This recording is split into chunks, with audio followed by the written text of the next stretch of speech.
Yo sí, y lo he sentido dentro de mí. Me he subido a mi casa, hablando con mucho respeto. Me he puesto el pijama y las zapatillas y me he metido en mi habitación. Y me he puesto a buscar al Señor, que hacía mucho que no lo buscaba, porque yo no soy de orar. No voy a mentir, y menos en el púlpito. Ojalá orara más, que lo necesitamos todos.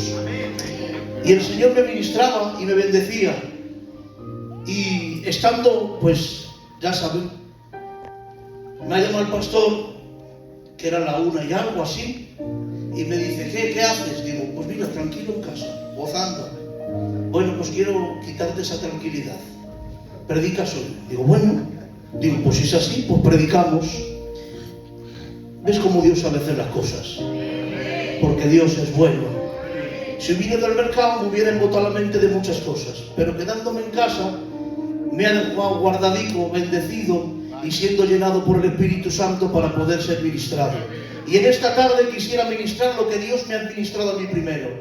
Porque creo que primeramente uno tiene que ser ministrado para poder ministrar hacia los demás. Sé que es un mensaje que a lo mejor no vais a decir amén. No me importa. Porque creo que es de Dios.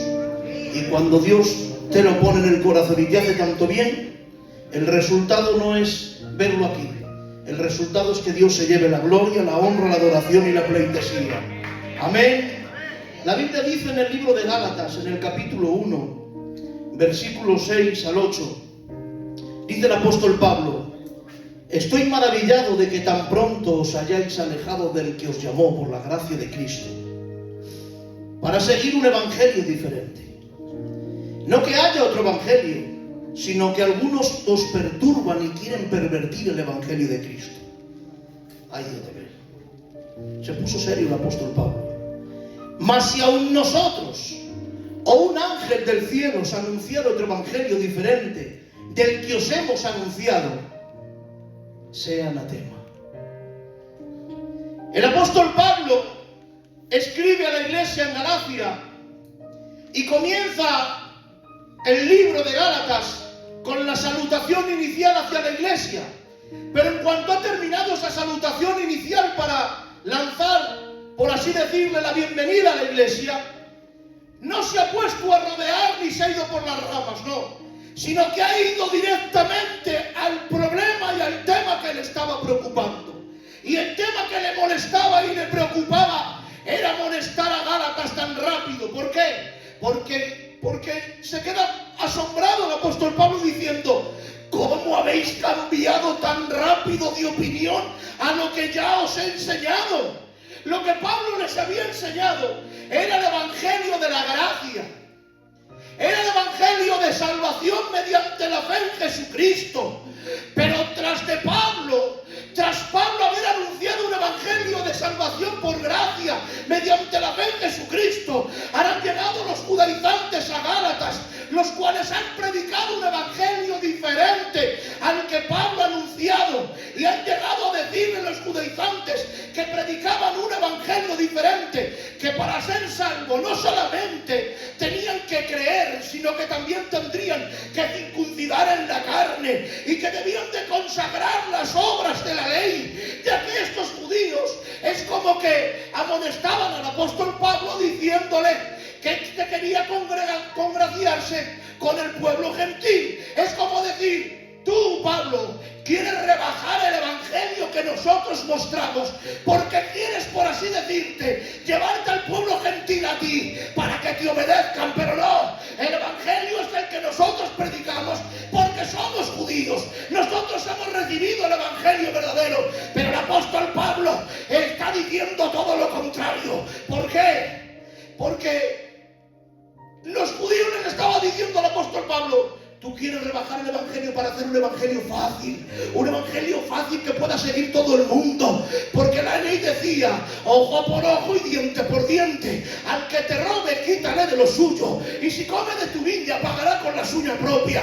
Pero la gracia es mucho más excelente que la ley. ¿Por qué? Porque la gracia exige más que la ley. La ley te decía: si tú matas, que mate. Si tú comes, quítaselo. Si él te roba, quítaselo tú. Pero la gracia no. La gracia te exige más. Porque la gracia te dice: ama al que te odia, perdona al que te hizo daño. Por eso les tiene que decir en el mismo libro, en el capítulo 3: oh Gálatas insensatos, ¿quién os fascinó para no obedecer a la verdad?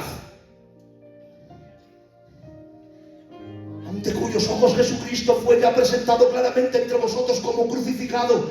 Esto quiero saber de vosotros: ¿recibisteis el Espíritu por las obras de la ley o por el oír con fe? Bájame este micro, Diego, por favor. Tan necios sois, que habiendo comenzado por el Espíritu, ahora vais a acabar por la carne.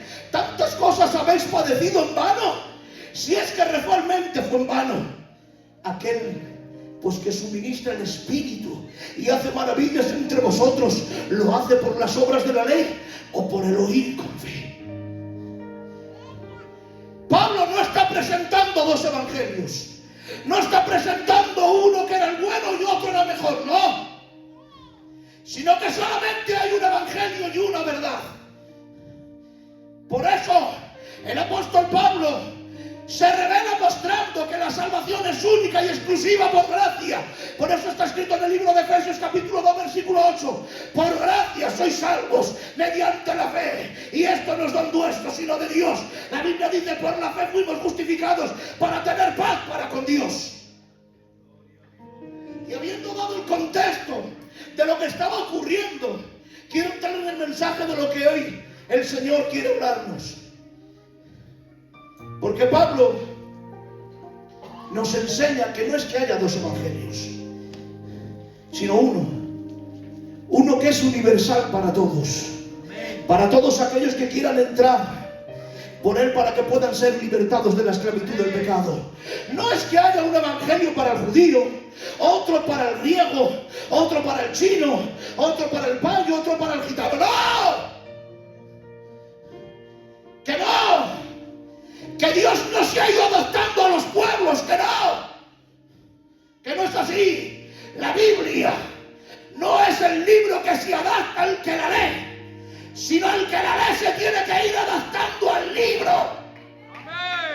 Pero hoy, 2000 años más tarde de que se escribiera este anuncio llamado Santa Palabra de Dios, nos viene a decir que solo hay un evangelio, el que Cristo ha anunciado. Pero mira, tengo tristeza en mi corazón. ¿Por qué? Porque cuando oyes hablar de los padres de esta obra, cuando se inició esta santa obra llamada Filadelfia, el gigante que Dios depositó en mano de 5 hombres que vinieron de Francia, lo hemos ido deformando, lo hemos ido rebajando. Y miren, por causa de dejadez y falta de pasión, este evangelio se está reduciendo y todo es válido, y todo sirve, y todo vale. Y lo que Dios dice que no, nosotros decimos que sí, porque estamos siendo más buenos que Dios. Y miren, en el año 1886, mira que poco lejos, se inventó un líquido que en aquel tiempo nadie lo conocía, pero que hoy en día es una de las bebidas más famosas en todo el planeta Tierra. Al hecho del presente tienen escondida la receta en una cámara corazada que nadie puede entrar, solamente la sabe un hombre. Ya saben de lo que estoy hablando, ¿no? Que empezaron valiendo como 20 duros y ahora valen 2 euros. La Coca-Cola. Pues bien, la Coca-Cola en el principio se administraba en botellas de cristal, que incluso la gente recolectaba. ¿Por qué? Porque valía dinero y podían volverla a devolver para que eso les diera recaudación y dinero. Pero miren, la bebida al principio, cuando salió la Coca-Cola, todo el mundo quería probarla porque llamaba la atención, pero se dieron cuenta de algo. Se dieron cuenta de que había una sustancia que alteraba el sistema nervioso llamado cafeína. Y cuando se han dado cuenta, las ventas comenzaron a bajar. Pero cuando bajó las ventas, esta empresa no se quedó paralizada, sino que hizo, empezó a pensar cómo podían idealizar el plan para que las ventas pudieran volver a donde estaban. Pues muy bien, le quitamos la cafeína. ¿Para qué? Para que los que se ponían nerviosos y se alteraban, no se alteraran y la pudieran seguir consumiendo. Pero claro, se dieron cuenta de otro problema. Y el problema es que había gente que era diabética. Y cuando se dieron cuenta que los diabéticos dejaban de tomar la Coca-Cola, empezaron a quitar quitaron lo que engordaba, lo que quitaba el azúcar, de la Coca-Cola. Y cuando quitaron el azúcar, los diabéticos y todas estas personas pudieron volver a tomar Coca-Cola y las ventas volvieron a subir. Pero se dieron cuenta que los deportistas de élite y los grandes hombres que demostraban que la Coca-Cola se podía beber, dejaron de tomarla. ¿Por qué? Porque engordaba, porque tenía muchas calorías. Así estamos todos. ¿Pero qué hicieron? Pues muy fácil, le quitamos lo que engorda, las calorías, y empezaron a volver para que todo el mundo comenzara a beber Coca-Cola. Se han ido idealizando. Comenzaron con Coca-Cola normal, después Light, después Cero, y ahora atención, hay 0,0. ¿No les suena algo al evangelio que estamos viviendo en este tiempo? Porque como no triunfa la exigencia, porque como no triunfa la santidad, como no triunfa lo que piden, lo rebajo para que lo reciban. El evangelio está haciendo lo mismo. ¡Ay! Nos está pasando a la iglesia del siglo XXI. Nuestros padres lo prohibieron todo. Y nosotros, los jóvenes, decimos: ¡ay! Prohibido el cine, ¿por qué? Prohibido las piscinas, ¿por qué? Bien sabían ellos que el día que nos dieran la mano íbamos a coger los pies.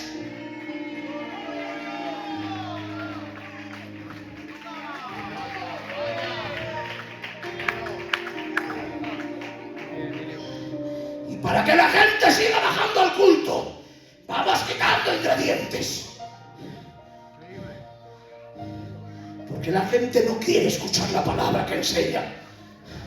Pastor, ten cuidado con lo que predicas, porque se ofenden. Efraín, ayúdame, porfa. Ten cuidado con lo que predicas, que te ofenda. Ay, te ofendes. Si predico del pecado, te ofendo. Si predico de la santidad, te ofende. Si predicamos de la vanagloria y de la vida del mundo, se ofende. No hablemos del pudor y de la modestia y de la decencia del vestir de los hombres y de las mujeres, que se ofenden. Si predicamos en contra de la estafa, me ofendo. Si predico en contra de no enganchar la luz, me ofendo. Si predico que en contra de la división, me ofendo. Si predico del perdón, te ofendo. Estamos quitando los ingredientes que te confrontan al oírlos, pero que al final estamos teniendo una dieta tan baja espiritual que no es necesaria, porque eso no te ayuda a crecer. Pero venga, vamos a quitar ingredientes, que no pasa nada. Para que la gente esté tranquila, pastor. Para que la gente venga al culto. Para que la gente no deja de ser del evangelio. Voy al culto. La gente esté tranquila y sigan viniendo al culto, pero con la conciencia muerta. Así solo conseguiremos una cosa: iglesias llenas de gente pero vacías. Las iglesias se llenan cuando la exigencia se rebaja. Ay, Padre, yo estoy sintiendo a Dios, no sé ustedes, yo estoy sintiendo mucho a Dios. Pero hoy quiero levantar bien alto la palabra para decir que no hay otro evangelio. Ay, Padre, que el que Cristo ya anunció, el que no toma mi carne y beba mi sangre, no es digno de mí. La Biblia dice: vosotros sois la sal de la tierra, y la sal tiene dos condimentos: una es preservar y otra es dar sabor. Si la sal no tiene estos condimentos, solo queda una cosa: sal pisoteada y no vale para nada. La Biblia dice: vosotros sois la luz del mundo, y la luz no puede estar escondida entre cuatro paredes. Hemos llegado tarde otra vez. Una jovencita con 25 años llamada Noelia necesitaba una palabra de Dios y hemos llegado tarde. Como siempre, llegando tarde la luz del Evangelio.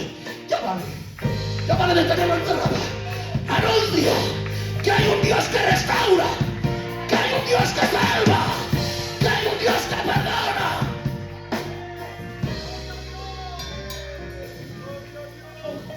Levantemos la bandera de la cruz para que todos que la vean puedan llegar al Evangelio de la cruz. ¿Puedes dar ese aplauso a Dios?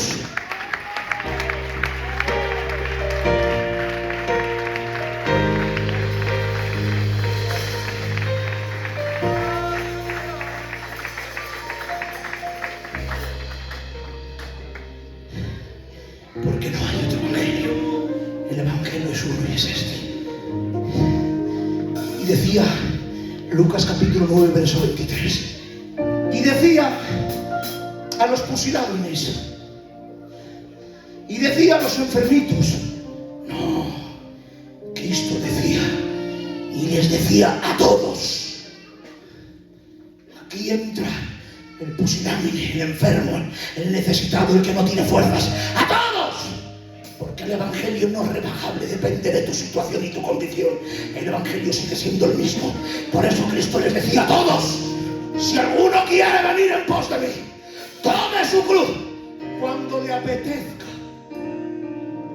cuando quiera. No. El evangelio no es unos días sí y otros días no. El evangelio, dice la Biblia, tome su cruz cada día y sígame, porque todo el que quiera salvar su vida la perderá, y todo el que pierda la vida por causa de mí, este será salvo. Basta ya, iglesia de Belén, de vivir un evangelio raquítico de llanura, sin esfuerzo.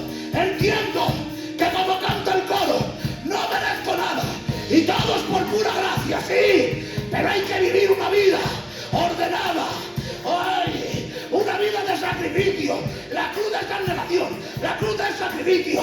Hay una responsabilidad personal que cada día, dice el apóstol Pablo, cada día acudo a mi propio entierro para evitar a mi propio yo, para perseverar en el Espíritu. Por eso necesitamos en este tiempo, vamos iglesia, vamos a subir al monte. Es en el monte donde Abraham sacrificó a Isaac.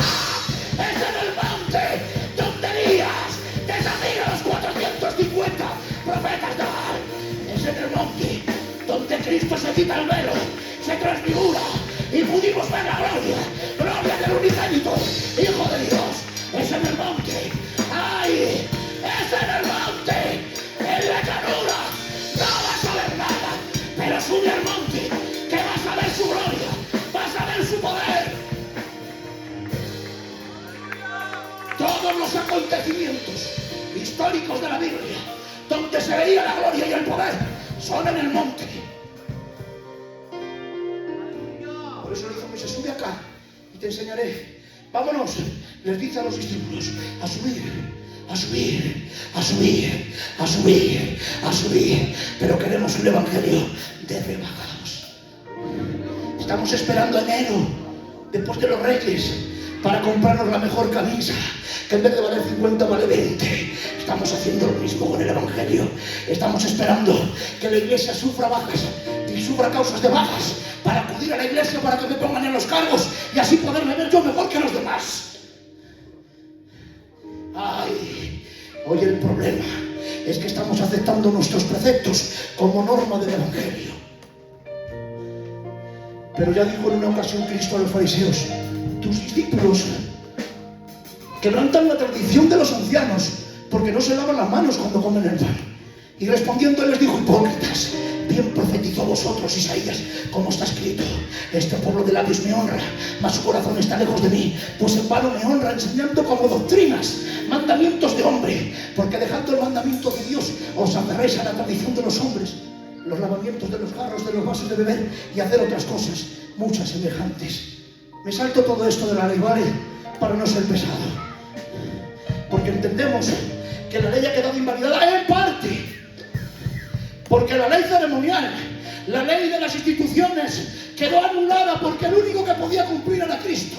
Pero ha quedado una ley vigente, una ley moral, y la ley moral estaba denunciando a los religiosos que cumplís normas pero sin amor, hacéis rituales pero sin Dios, parecéis santos pero estáis vacíos. Obediencia externa sin transformación interna.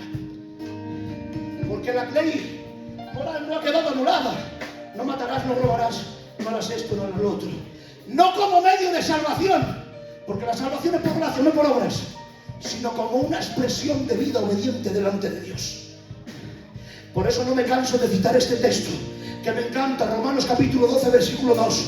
No os conforméis a este siglo, sino renovaos por medio de la renovación de vuestro entendimiento.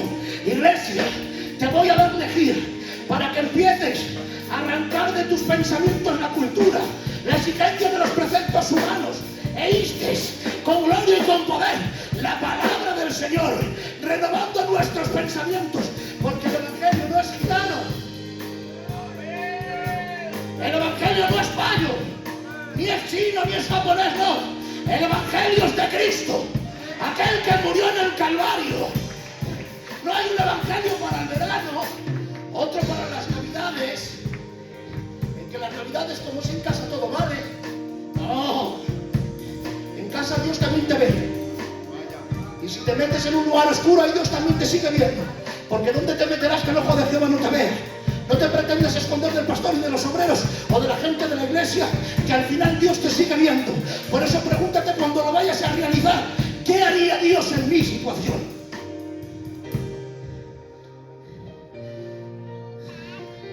Porque si tu mente se está, examínala, que a lo mismo no has nacido de nuevo, y estás viviendo otro evangelio. No será el de los maometanos o los islamistas, pero este no. Porque el evangelio de Dios tengo que gritarlo y anunciarlo, que no hay otro evangelio.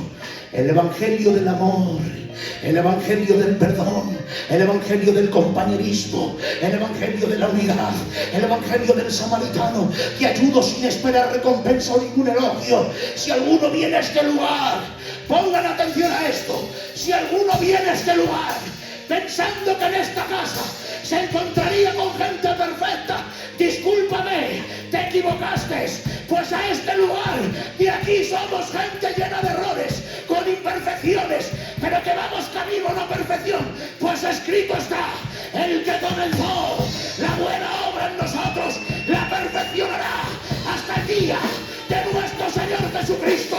Está Pedro en lo alto de la casa orando al Señor y cae en un éxtasis, en el éxtasis de un lienzo, agarrado por las cuatro esquinas, y le dice: mata y come, mata y come, yo no he comido nada impuro, mata y come, cállate Pedro, que tú no sabes de qué va esto. El evangelio no está hecho para ti que eres judío, está hecho para el gentil, para el griego, para el pobre, para el rico, para el menesteroso, el que ha caído, el que ha sido roto, pero Dios quiere brindar una oportunidad. Por eso que nadie llame impuro al que Dios limpió. Y si no lo aguantas, examínate y corre a pedir ayuda al Señor, que lo mismo el que lo necesitas eres tú. Porque tenemos una manía muy fea. Cuando por esas puertas entra un pecador que viene pidiendo socorro al Calvario, enseguida le estamos declarando impuro, no justo y no merecedor de esto.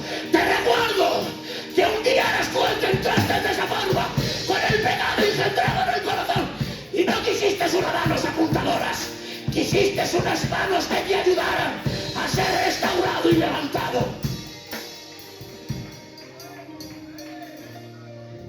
Eso sí lo matizo.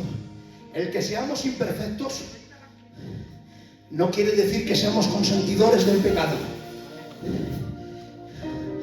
Que nadie se atreva a profanar lo que es santo, porque no hay otro evangelio. El evangelio es uno y es este: salvación con gracia, pero vida en el Calvario. Es tiempo que dejemos más lo público por buscar lo íntimo y lo secreto. Menos actividad y más intimidad. Termino. Más si aún nosotros o un ángel del cielo os anunciar otro evangelio diferente del que os hemos anunciado, sea anatema. ¿Sabe lo que quiere decir anatema? Sea maldito. Si alguien quiere ir al cielo, tiene que morir primero. Y no hablo de una muerte física, hablo de una muerte al pecado, al deleite de este mundo. Y he recibido dos cosas estando ahí sentado. El Evangelio nunca se dio para satisfacer mis egos, ni mis propios deseos de ser grande. No, el Evangelio se dio para salvarme del infierno y estar una eternidad con Cristo. Por eso lamentablemente hoy hay jóvenes, hay personas que cogieron la cruz y cuando vieron la exigencia de la cruz comenzaron a recortar letras y palabras de los mandamientos de Dios para que esa cruz fuera liviana y pudiéramos seguir caminando. Pero te voy a decir una mala noticia. Si hiciste esto, cuando llegue el momento de pasar a presentarnos delante de Dios, ¿saben cuál es la medida del puente para encontrarte con nuestro Señor Jesucristo? La medida no es otra, lo siento, la medida es un madero y unos clavos, pero si la recortaste cuando la tires el puente para pasar y presentarte de Dios, tu cruz no será apta y no te presentarás delante de Él, sino que te presentarás delante de ese otro. Por eso, no rebajes el Evangelio. ¡Ay! Si escuchas un evangelio diferente de parte de cualquier predicador o de mi persona, denúnciame como anatema, porque el único evangelio se llama Jesucristo, el Hijo de Dios, y este resucitado. Pero para que nadie digas que he terminado a lo mejor predicando salvación por obras, porque corto la cruz y al final es mi exigencia, no, porque la gracia se ha manifestado para salvación de todos aquellos que le perdón, para aquellos que le viven y para aquellos que viven por fe, porque la única salvación se obtiene por gracia. Pero si recortas esa gracia para tu beneficio propio, la cruz no te sirve. ¿Cuántos lo reciben y lo creen? Levantan su mano conmigo al cielo y para Dios dicen fuerte aleluya, y a su nombre y a esa gloria. Fuerte el aplauso para Dios. Esta era la palabra que tenía en mi corazón. Espero haberles hecho bien, porque esa era la única intención en el nombre de Jesús.